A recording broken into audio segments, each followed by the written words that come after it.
Last time we learned about Green's theorem, which is a version of the fundamental theorem of calculus for double integrals. We can also take this concept to 3 dimensions and triple integrals, but we'll need some additional tools first called the curl and divergence. This video will focus on these 2 notions. First, let's start with the curl. If you have a 3D vector field written as f equals p, q, r, where p, q, and r are functions in x, y, and z, then the curl of f is written as follows. Notice this creates a new vector field in 3D. This is kind of hard to remember, so let me give you another way to compute the curl. Let's define nabla to be the vector made of the partial derivative operators in each component.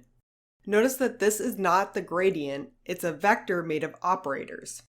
Since nabla and f are both 3-dimensional vectors, we can take the cross product of the two, which I'll write in array form here. When we do the determinant step, this means we compute partial derivatives of the functions with respect to the appropriate variable. When I write this all out, what you should see is that this is exactly the curl. So the curl of f is equal to nabla crossed with f. What does this compute? Well, the word curl is a hint. This describes the rotational behavior of the original vector field. If f is a vector field for the velocity of a fluid, this describes the swirling motion of the fluid. Let's do a couple of examples. First, let's do the curl of f equals 2x minus y, x, 1. I'll set up the cross product computation first. The partial derivative operators go in the second row, and 2x minus y, x, 1 goes in the third row. Taking the cross product, I get 0 minus 0, minus 0 minus 0, and 1 minus minus 1 for each component, which comes out to 0, 0, 2, which is a vector sticking straight up into the z direction. Let me show you visually what this means. The 3D plot of the vector field is a little messy, so since each layer is the same, I'm going to look at the layer in the xy plane. You can see that there's a swirling motion with a center. That center is sticking straight up into the z direction. What this shows is that the curl vector gives you the axis of rotation for the swirling motion of the vector field at those points. Second, let's do the curl of 2x, 2y, 2z. Again, I'll set up the cross product computation first. The partial derivative operators go in the second row, and 2x, 2y, 2z goes in the third row. When we do the curl, we get 0 in each component. When you look at the vector field, this makes sense. This vector field looks kind of like a starburst coming from the origin, so there's no swirling motion occurring. We can now use the curl to expand our test for conservative vector fields. Suppose f is conservative, meaning it's the gradient of some scalar function f. Capital F is the partial of little f with respect to x, the partial of little f with respect to y, and the partial of little f with respect to z. Let's see what happens when I take the curl of f. This is set up with the partials of little f in the bottom row. When I do the cross product, this creates the difference of a bunch of mixed partials of f with the variables matching in each component. yz is in the first component, xz is in the second, and xy is in the third. What we know is that as long as f has continuous partial derivatives, all of these pairs are equal, so the vector is just 0, 0, 0. So this means that if f is conservative, then the curl of f must be the 0 vector. And again, if we have a couple mild assumptions, the opposite direction is true too. If f is a vector field defined on all of R3 with component functions that have continuous partial derivatives, and the curl of f equals the 0 vector, then f is conservative. This means that our example f equals 2x, 2y, 2z from before is conservative because the curl is 0. Let's find a potential function little f. The partial of little f with respect to x is 2x.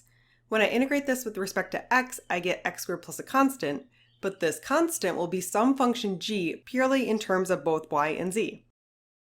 When I plug this into f sub y, I get that 2y must equal the partial derivative of x squared plus g of yz with respect to y.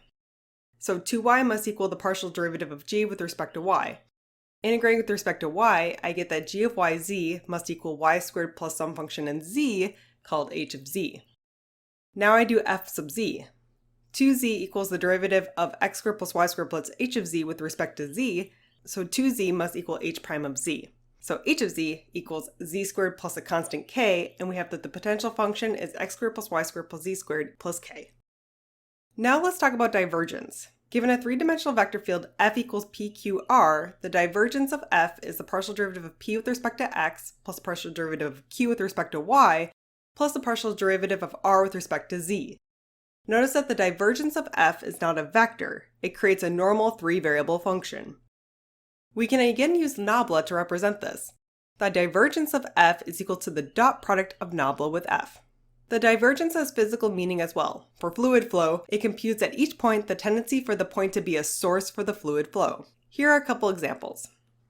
Let's go back to F equals 2x, 2y, 2z. The divergence will just be the partial of 2x with respect to x plus the partial derivative of 2y with respect to y plus the partial derivative of 2z with respect to z, which equals 2 plus 2 plus 2, which equals 6. This is saying that every point is acting like a source. Overall, there are more vectors leaving each point than entering the point. Here's a more dramatic example. Consider f equals 1 minus x squared, 1 minus y squared, 1. The divergence will be minus 2x minus 2y. Let's look at the plot of f. Notice that at x equals 1, y equals 1, the divergence is negative 4. This is saying that overall more vectors are going into that point than coming out of that point. At x equals negative 1, y equals negative 1, the value is 4, so the vectors are leaving that point, making it a source. At x equals 1, y equals negative 1, the divergence is 0, and you can see that overall vectors are coming in, but they're also leaving that point. Here's a nice theorem. If f is a vector field of p, q, and r defined in R3, where p, q, and r all have continuous second-order derivatives, then the divergence of the curl of f will equal 0.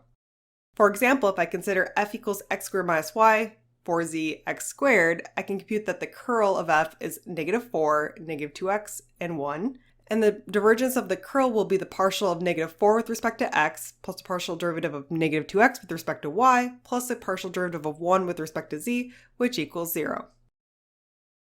This also gives the necessary condition for a vector field to be the curl of another vector field. For example, if g equals 1, y 0, then since the divergence of g is 1, this means that g is not the curl of another vector field f.